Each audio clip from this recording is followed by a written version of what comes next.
Meet David. David wasn't new to trading. He'd been profitable for months, slowly building his account, carefully following his plan. Friends admired his discipline. He believed he had finally cracked the code. But one Tuesday morning, a single trade went against him. He froze. Instead of cutting the loss, he widened his stop.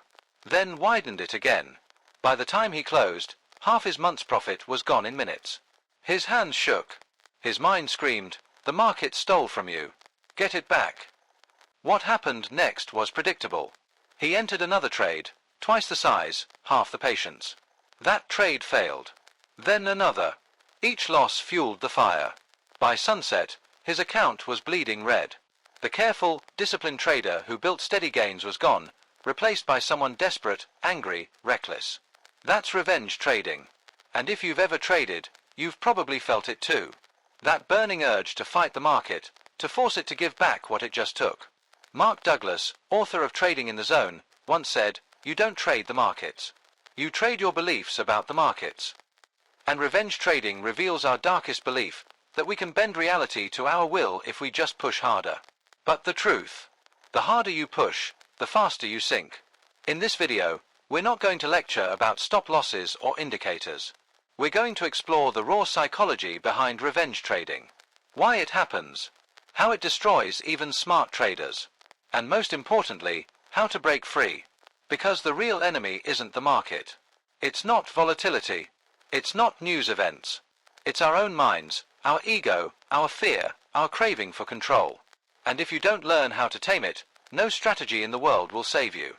So let's dive into the stories, the lessons, and the practical tools that will not just protect your account, but transform the way you see yourself as a trader. Think back to your own last big loss. Not just a red trade. I'm talking about the one that made your chest tighten, that kept you glued to the screen with your jaw clenched. What happened right after? Did you take a walk?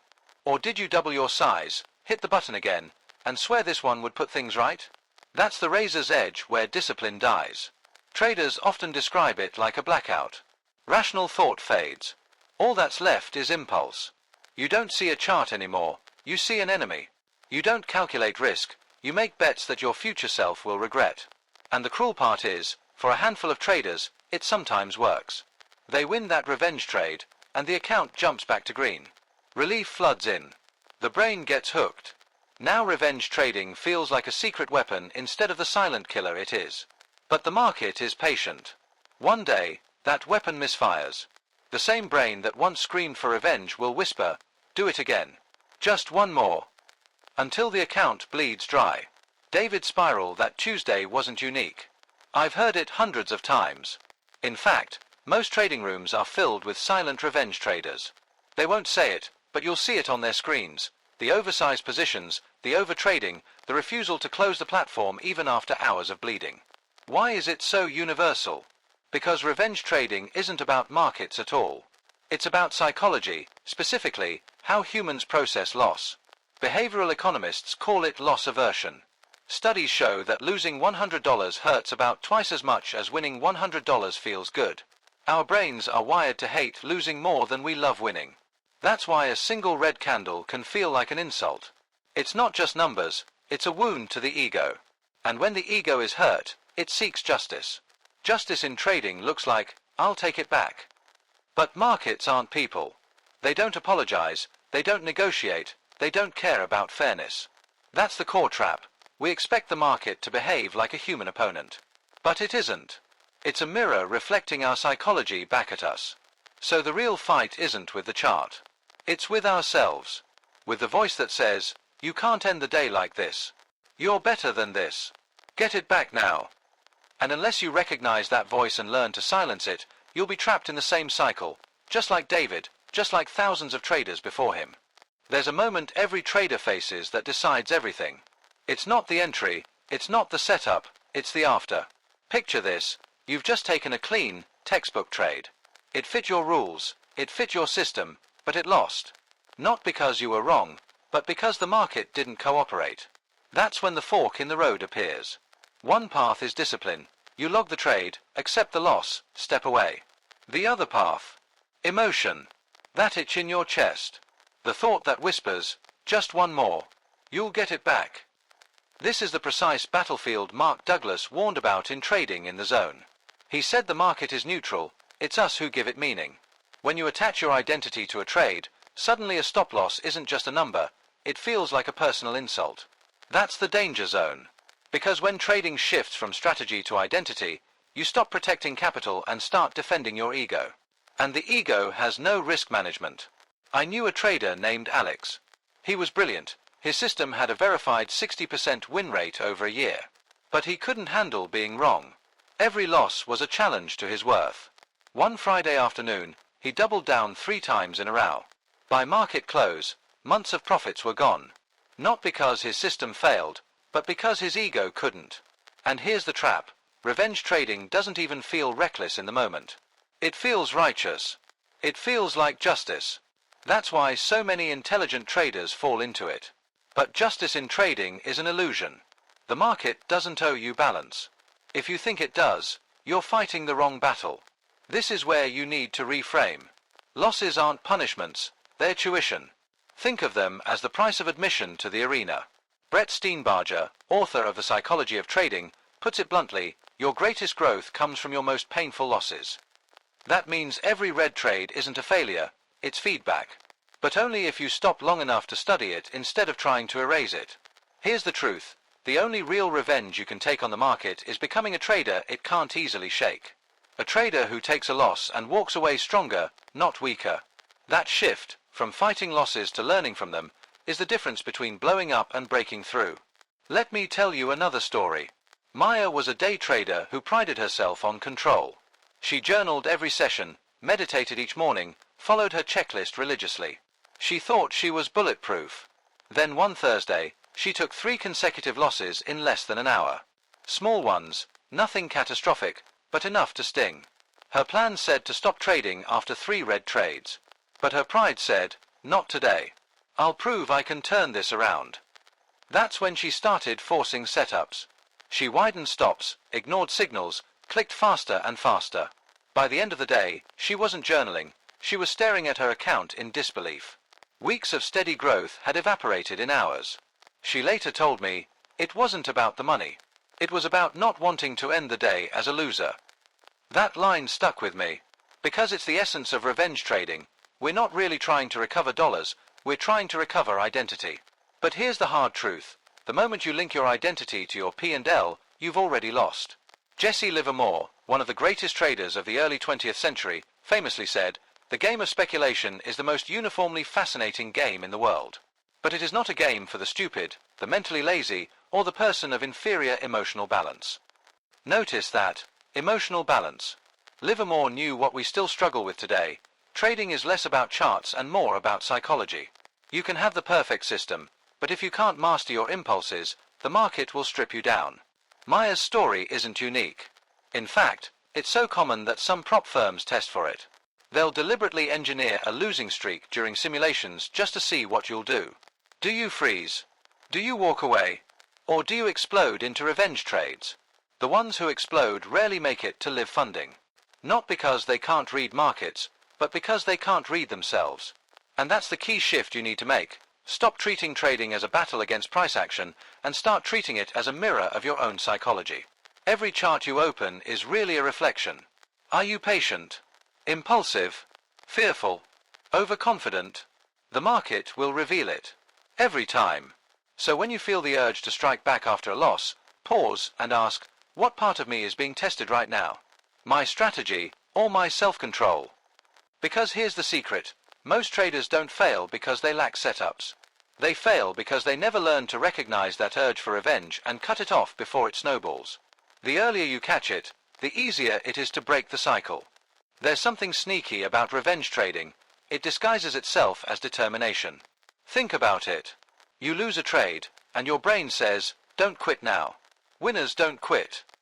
It feels noble. It feels like grit.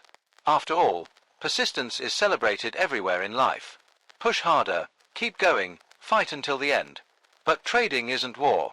It's not a sprint. It's a probabilistic game.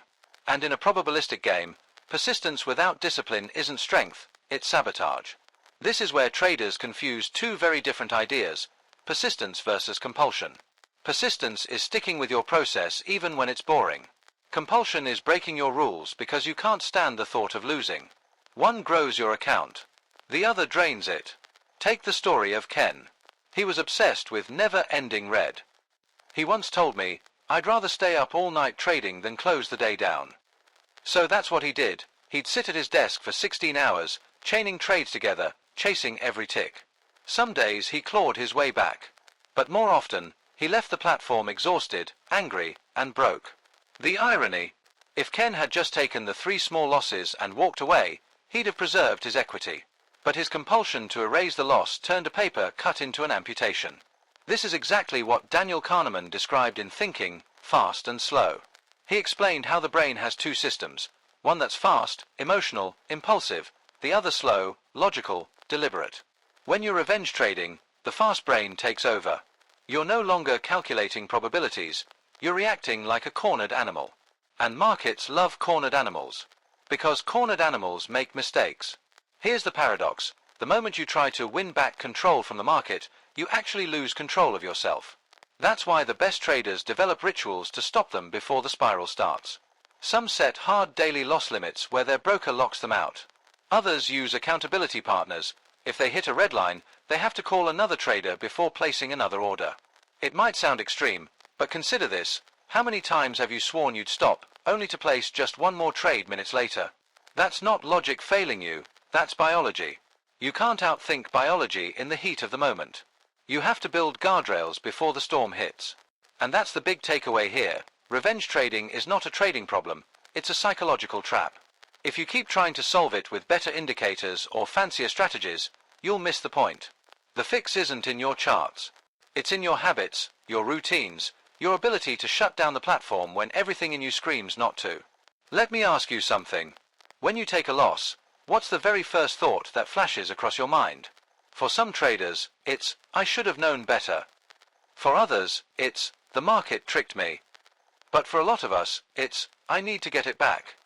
That single thought is the seed of revenge trading. And like all seeds, if you water it with attention, it grows fast. Here's why. The brain is a pattern recognition machine. It hates unfinished stories. When you end the day red, your mind feels like the story isn't complete yet. It wants resolution. It wants a comeback. But markets don't tell stories. They print probabilities. The unfinished narrative only exists in your head. This is why traders self-destruct after losses. They're not trading setups anymore, they're trading their own need for closure. I once coached a trader named Lewis. He was talented, sharp with technicals, but he couldn't stand red days. Even a tiny loss made him feel restless, like he was leaving the battlefield before the war was over. One afternoon, he ignored his stop after news candles spiked against him. His reasoning, "I'll wait, it has to come back. It's not finished yet." But it didn't come back. By the end, his account was down 35% in a single session. The worst part. He told me he didn't even remember clicking half the trades. He said it was like an out-of-body experience, like someone else had taken over the mouse. That's the trance of revenge trading. You stop acting as a trader and start reacting as a gambler. And gamblers don't manage risk, they chase it. This is where you need brutal honesty. You can't fix what you won't admit. If you've ever sat in front of your screen, swearing you'll stop, and then didn't, you're not weak. You're human. Your brain is wired for this trap. The fix isn't to become superhuman. The fix is to outsmart your wiring. Take a page from James Clear's Atomic Habits. You do not rise to the level of your goals. You fall to the level of your systems. Your goal might be, "I'll stop revenge trading." But when emotions spike, goals collapse. Systems survive. That's why professional traders don't rely on willpower. They build systems, automatic stop losses, daily max loss limits, trading journals, end-of-day shutdown routines. These are not just habits, they're lifelines. Now let's talk about the subtle, almost invisible costs of revenge trading. It's not just the money. Every time you chase a loss, your confidence erodes. Your clarity fades. Even when your strategy works, you second-guess it. The market doesn't need to punish you, it does it for free through the psychological toll of self-inflicted mistakes. I remember a trader named Fiona. She lost $10,000 one morning, and her reaction wasn't panic, it was obsession. She kept analyzing the charts, trying to decode the market's betrayal. Every candle that went against her felt personal. By the end of the week, she had no money left, and worse, no faith in herself. That's the hidden cost, self-doubt. Every revenge trade is like a small erosion of trust in your own decisions. And once that trust is gone, every trade becomes a struggle, not a strategy. This is why trading psychology books emphasize process over outcomes. Brett Steenbarger calls it performance habits. Mark Douglas calls it trading in the zone. Both stress the same thing: consistency comes from mastery of self, not mastery of the market. Think about it: no system, no indicator, no backtest can rescue you if you react emotionally. But if you build systems to protect your psychology, suddenly even losses become manageable. You start to see them as data, not defeat. Here's a practical tip: develop a pre-trade checklist that includes your mental state. Ask yourself, am I calm, rested, detached from yesterday's losses? If the answer is no, don't trade. That pause, 5 seconds, 10 seconds, can save you thousands. Another tool is the loss log. Track not just what you lost, but why. Were you chasing? Were you angry? Did you feel an urge to prove yourself? By identifying the triggers, you shrink their power. And here's a story to reinforce this. Max was a swing trader who had a bad streak. He noticed a pattern: he always revenge traded after missing news headlines. By keeping a log, he realized it wasn't the loss, it was the feeling of missing out. He built a system: no trading immediately after news events. That single rule saved his account multiple times. Every professional trader knows this: the market doesn't punish mistakes the same way you do.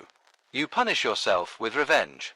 Guardrails, logs, rules, they stop the self-punishment.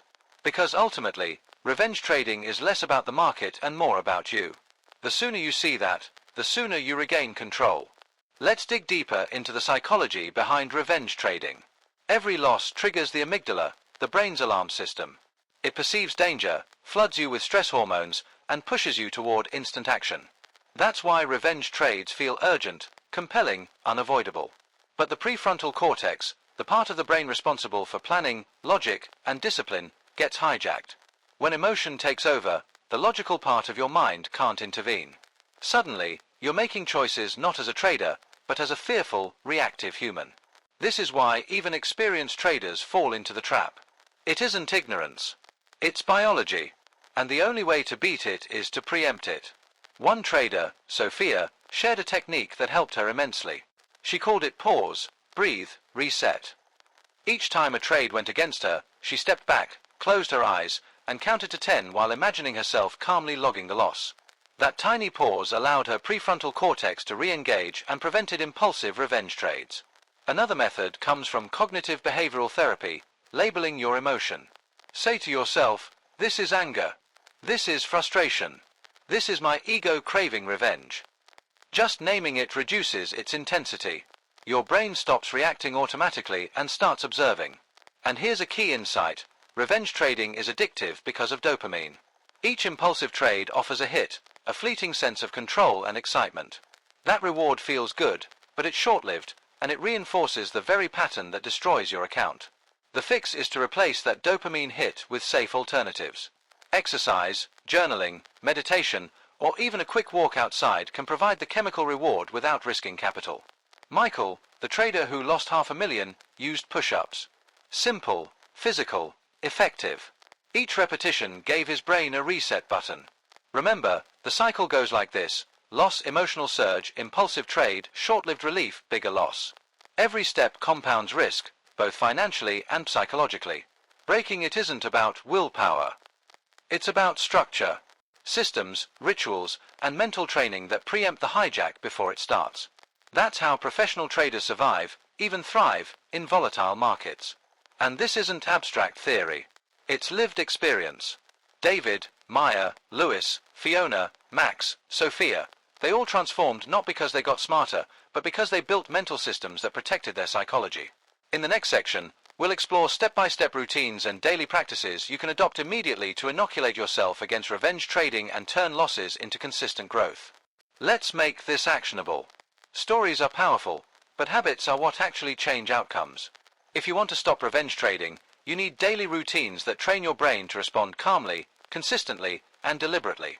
Think of it like mental strength conditioning, because that's exactly what it is. Step 1. The pre-market mindset check. Before even opening charts, ask yourself, what am I bringing into the market today? Are you anxious, angry, tired? Write it down. Just naming your mental state primes your awareness and prevents reactive trading.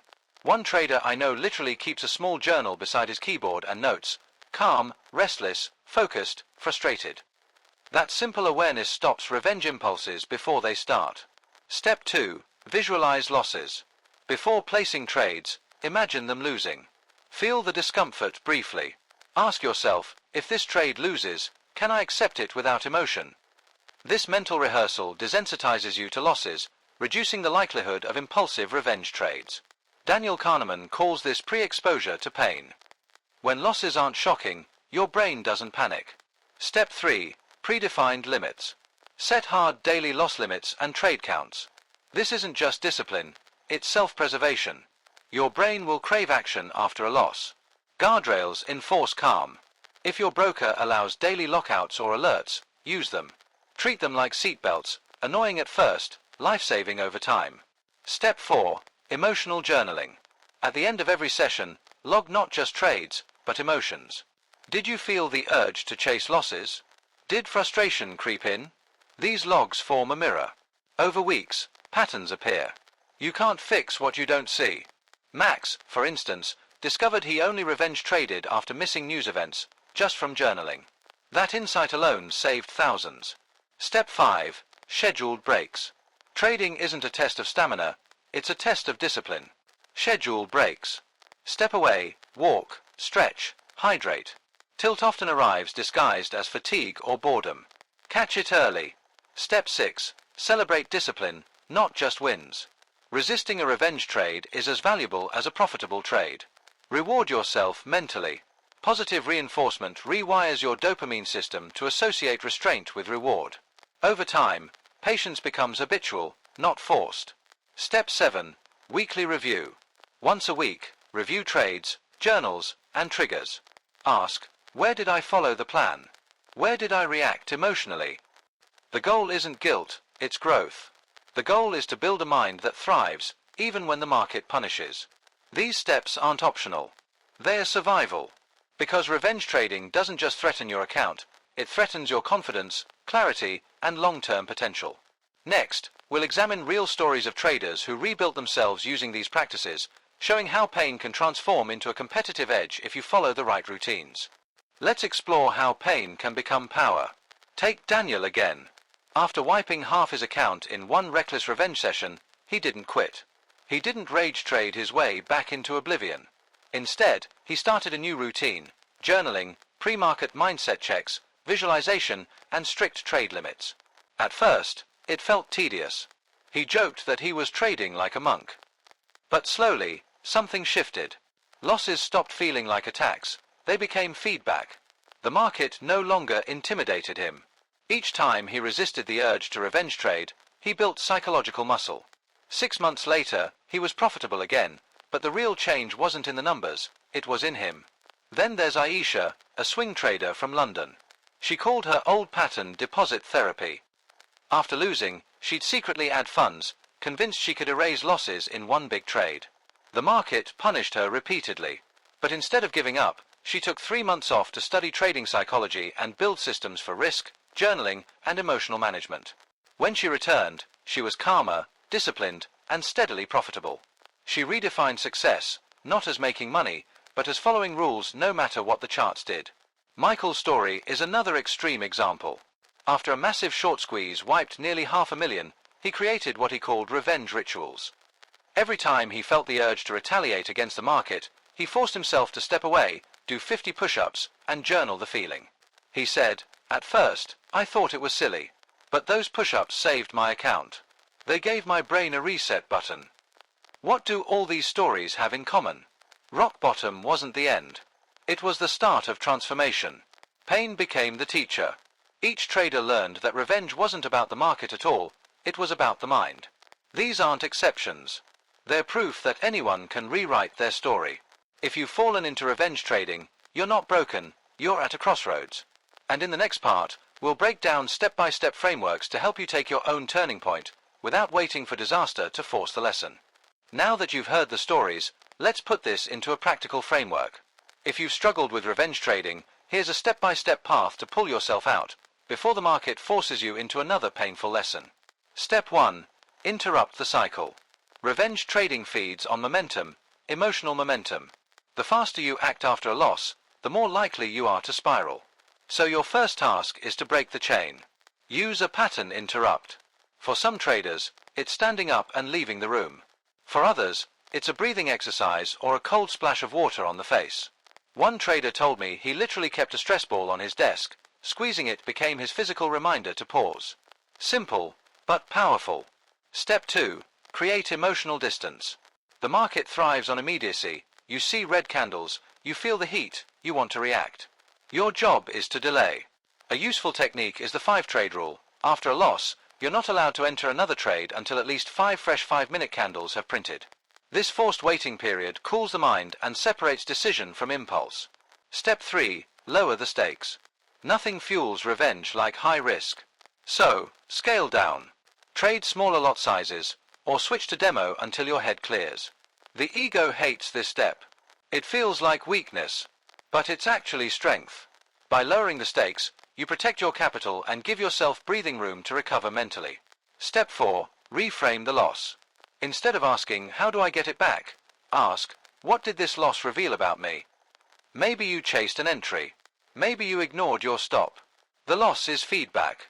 This shift turns pain into information, which makes it harder for ego to hijack you. Step 5. Replace the energy. Revenge trading is pure energy, anger, frustration, ego. That energy doesn't just disappear, it has to be redirected. Exercise, journaling, or even a phone call to a trading buddy can release the charge. Remember Michael and his 50 push-ups? That wasn't about fitness. It was about transforming destructive energy into constructive reset. Step 6. Define your stop. This is where guardrails matter. Set hard rules, maximum daily loss, maximum consecutive losing trades, maximum emotional triggers. Write them down. Post them where you can see them. And here's the key, make them automatic. If your platform allows daily lockouts, use them. Don't rely on willpower when you can rely on systems. Step 7. Celebrate recovery, not just profit. This may be the hardest mindset shift of all. Learn to reward yourself not only for green days, but for disciplined days. If you avoided a revenge trade that you desperately wanted to take, celebrate that as a win. That's psychological profit, the kind that compounds long after the market closes. When you follow these steps consistently, something amazing happens.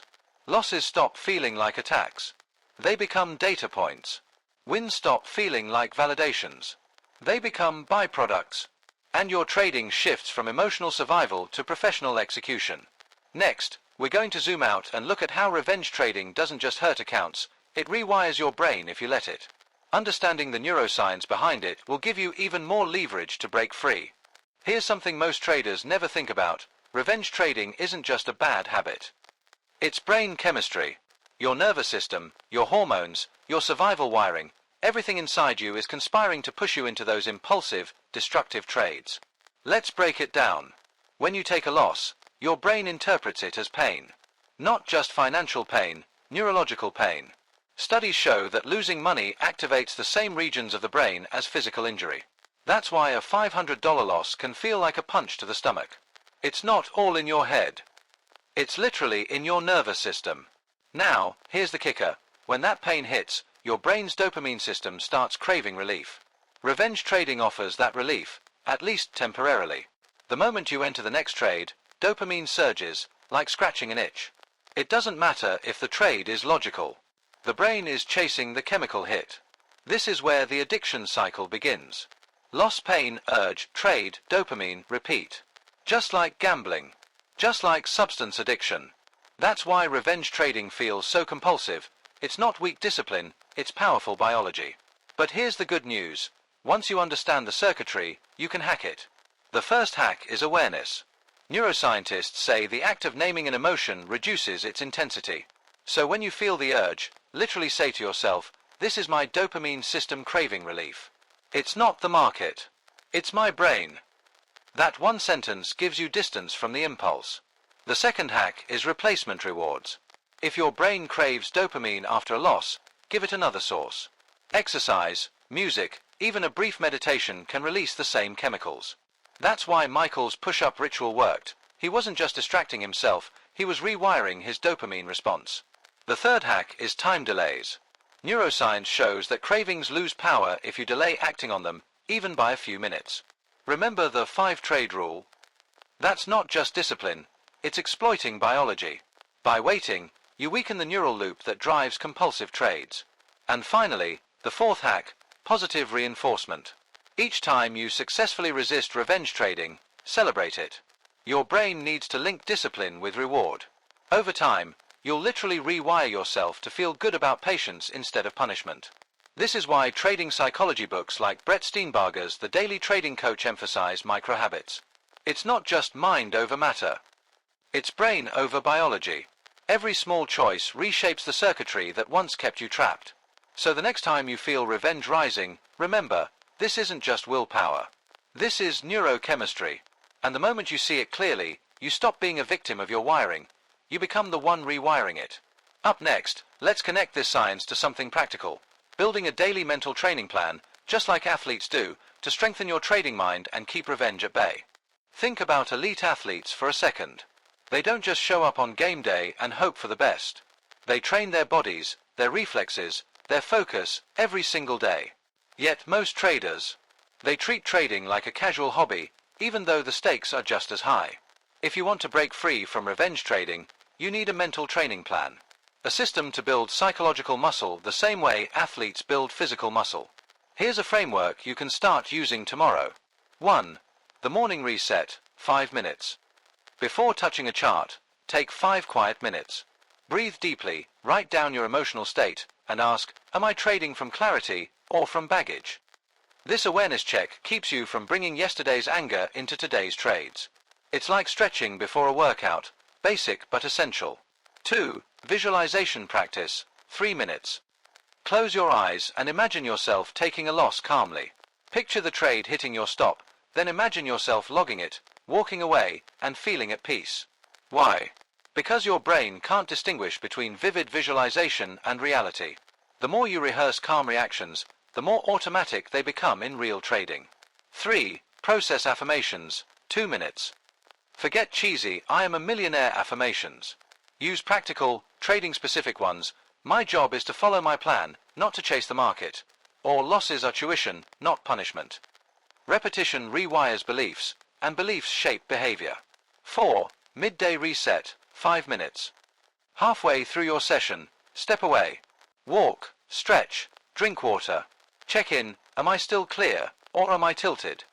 Tilt is what gamers call emotional instability after losses. It applies perfectly to trading. Catch it early, and you prevent revenge mode. 5. Post-market reflection, 10 minutes. End the day with a journal entry. Not just numbers, emotions. Did you feel urges? Did you resist? Did you celebrate small wins, like avoiding a revenge trade? Over time, these reflections form a map of his psychological growth. It's not about the trades, it's about the trader. 6. Weekly review, 30 minutes on weekends. Zoom out. Look for themes. What triggered revenge this week? What habits helped? What needs adjusting? This isn't about beating yourself up. It's about designing your mind the same way you design a strategy.